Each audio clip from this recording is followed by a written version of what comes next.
Mir, Kozhikode corporation പരിധിയിൽ അല്ലെങ്കിൽ കോർപ്പറേഷനിൽ അവിടെ മുസ്ലിം ലീഗാണ് ഇത്തരത്തിൽ വോട്ടർ പട്ടികയിൽ പരാതികളുണ്ട് എന്നൊരു ആരോപണവുമായി രംഗത്ത് വന്നിരിക്കുന്നത്, അല്ലെങ്കിൽ പരാതി ഉണ്ടെന്ന് പറഞ്ഞിരിക്കുന്നത് രംഗത്ത് വന്നിരിക്കുന്നത്. എന്താണ് മുസ്ലിം ലീഗിന്റെ ആക്ഷേപം?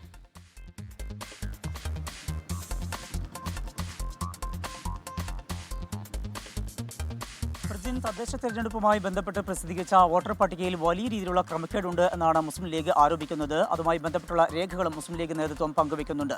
അതിൽ ഏറ്റവും പ്രധാനപ്പെട്ട കാര്യം 2 ഇടങ്ങളിൽ ഒരു വീട്ടിൽ തന്നെ 320-ൽ അധികം വോട്ടർമാരുണ്ട് എന്ന കാര്യമാണ് കണ്ടെത്തിയിരിക്കുന്നത്. അതുപോലെ തന്നെയാണ് വോട്ട് ഇരട്ടിപ്പും വ്യാപകമാണ്. ഒരു വോട്ടറുടെ പേര്, രക്ഷിതാവിൻ്റെ പേര്, അതുപോലെ തന്നെ വീട്ടുപേര്, ഇവയെല്ലാം ഒരേപോലെ ഒരു മാറ്റവുമില്ലാതെ ആവർത്തിച്ചിരിക്കുന്നത് 1408 ഇടങ്ങളിലാണ്. അത്തരത്തിലുള്ള ക്രമക്കേടുകളുമുണ്ട്.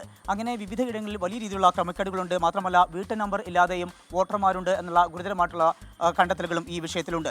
ഇതിലേറ്റവും പ്രധാനപ്പെട്ട കാര്യം മാറാർ ഡിവിഷനിൽ 49/49 എന്ന വീട്ടു നമ്പറിൽ 327 വോട്ടർമാരാണ് ഉള്ളത്. ഒരു വീട്ടിലാണ് ഇത്തരമൊരു സംഭവം. അതുപോലെ തന്നെയാണ് പൂത്തൂർ ഡിവിഷനിൽ 4/500 എന്ന വീട്ടു നമ്പറിൽ 320 വോട്ടർമാരുണ്ട്. കൂടാതെ പൂത്തൂർ ഡിവിഷനിൽ തന്നെ 4/400 എന്ന വീട്ടു നമ്പറിൽ 248 പേരുണ്ട് എന്ന കാര്യവും കണ്ടെത്തിയിരിക്കുന്നു.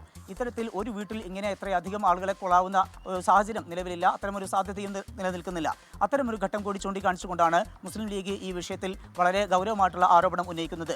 കഴിഞ്ഞ തദ്ദേശ തെരഞ്ഞെടുപ്പിൽ മുസ്ലിം ലീഗിന് അതുപോലെ തന്നെ കോൺഗ്രസിനും UDFന് ഈ ഭരണം നഷ്ടമായത് 12 ഇടങ്ങളിൽ അവർക്ക് 500 താഴെ മാത്രം വോട്ടിനാണ്. അത്തരം ഒരു സാഹചര്യം കൂടി മുൻനിർത്തിക്കൊണ്ടാണ് അവർ CPIM ആണ് ഇതിന് പിന്നിലെന്നുള്ള ഒരു ആക്ഷേപമായും എത്തിയിരിക്കുന്നത്.